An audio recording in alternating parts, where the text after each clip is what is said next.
मित्र, मी ॲडव्होकेट गौरव बोर्डे तुमचं माझ्या ॲडव्होकेट गौरव बोर्डे ह्या चॅनलमध्ये स्वागत करीत आहे.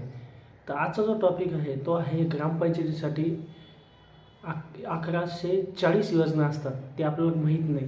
तर त्या योजना कशा कोण राबवतं आणि त्याला निधी कुठून येतो, तर आज सविस्तर आपण माहिती घेऊया. तर एका गावाकरिता केंद्र, राज्य सरकार व आणि इतर जवळपास 1140 योजना असतात. आता कोणत्या गावासाठी कोणत्या योजना असतात, कोणत्या जिल्ह्यात कोणत्या भौगोलिक क्षेत्रात येत असतात त्यानुसार ठरतं. जर संबंधित योजना राज्य सरकारची असेल तर 100% अनुदान राज्य सरकार देतं आणि जर ती केंद्र सरकारची जर योजना असेल तर 60% केंद्र सरकार देतं आणि 40% राज्य सरकार देतं.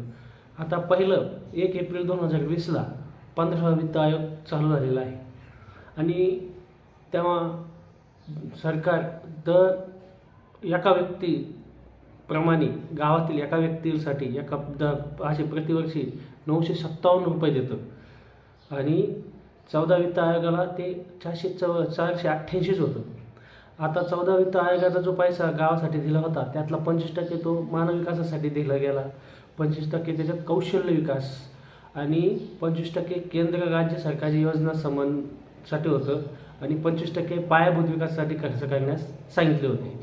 आता 15 वित्त आयोगानंतर गावाला मिळालेल्या एकूण निधीपैकी 50% निधी हा पाणी पुरवठा, स्वच्छता बाबीवर खर्च करण्यास सांगितलेले आहे. उर्वरित 50% बाबीवर खर्च करण्यास सांगितलेले आहे. आता गावाचं बजेट कसं असतं ते आपण बघूया.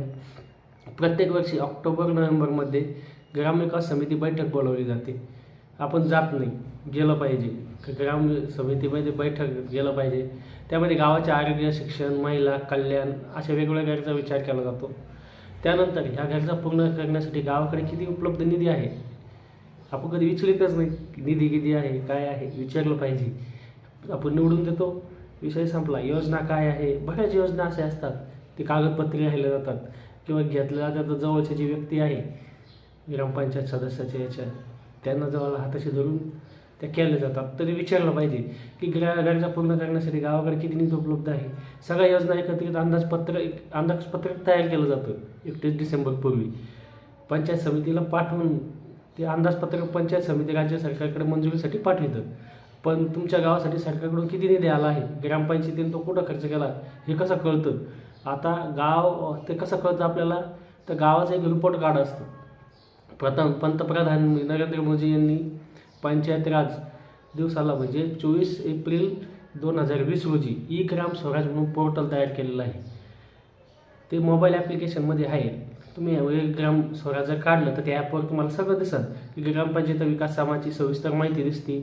ग्रामपंचायतीसाठी दिलेला निधी कुठून खर्च केला आहे, काय केला आहे अशी माहिती ह्याद्वारे आपल्याला भेटते. कोणताही नागरिक ग्रामपंचायतीतील सामान्यातला सामान्य नागरिकसुद्धा सदरच्या मोबाईलवर पाहू शकतो सगळे. आणि काय काम चालू आहे, कुठवर आला आहे, सगळी माहिती आता ते ॲपवर उपलब्ध आहे. आता ग्रामपंचायतीने किती पैसा खर्च केला तर कसं कळणार आपल्याला. ह्यासाठी सगळ्यात पहिले तुम्हाला गुगल प्लेवर जाऊन ग्राम स्वराज नावाचं ॲप्लिकेशन डाउनलोड करा. ते डाउनलोड केल्यानंतर तुमच्यासमोर एक नवीन पेज तयार होईल. ह्यात तुम्हाला वेगवेगळे सगळ्यात पहिले स्टेट म्हणजे राज्य टाकायचं, जिल्हा परिषद काय आहे, ब्लॉक कोणता आहे, हे सगळं विलेज गाव कोणतं हे टाकल्यानंतर म्हणजे त्याच्यात जसं जसं फॉलो केलं त्याच्यानंतर सगळं येत असतं. आणि आता ते मी जास्त ॲपवर जात नाही. त्या ॲपचं तुम्ही जर पाहिलं, आता बऱ्याच जणांना मोबाईल वापरता असल्यामुळे त्याचं त्या ॲपवर गेल्यानंतर तुम्हाला सगळं कळणार आहे. आणि निधी उरला तर काय करतात आपल्याला माहिती आहे. समजा निधी उरला तर काय केलं पाहिजे आपल्याला काहीच माहीत नाही. तर ई ग्राम स्वराज ॲपवर तुम्हाला अशी अनेक गावं सापडतील ज्यांना मिळालेल्या निधीपैकी 30, 40, 50 लाखापेक्षाही अधिक रक्कम खर्च करीतच नाही. फक्त निवडून दिलं जातं, काम करीतच नाही. अशा वेळेस त्या ग्रामीण आर्थिकरणाची ग्रामपंचायत खर्च केलेला निधी सरकारला परत जातो. तो परत जाऊ नये तर काय केलं पाहिजे. जर तो निधी उरलेला असेल तर समजायचं की जे सदस्य आपण निवडून दिले आहे अकार्यक्षम आहे, तर जास्तीत जास्त तुम्ही लक्ष दिलं पाहिजे. त्या ॲपवर ई ग्राम स्वराज हे ॲपवरून तुम्ही सामान्यातला सामान्य माणूससुद्धा आपल्यासाठी काही योजना आल्या आहे का, आपल्या गावात काही योजना चालू आहे का ते पाहू शकतो. म्हणून सतर्क राहा, जागरूक राहा आणि अशा नवीन माहितीसाठी माझ्या चॅनलला ॲडव्होकेट गौरव बोर्डे या चॅनलला सबस्क्राईब करा आणि बेल आयकॉन दाबायला विसरू नका. जय हिंद, जय महाराष्ट्र.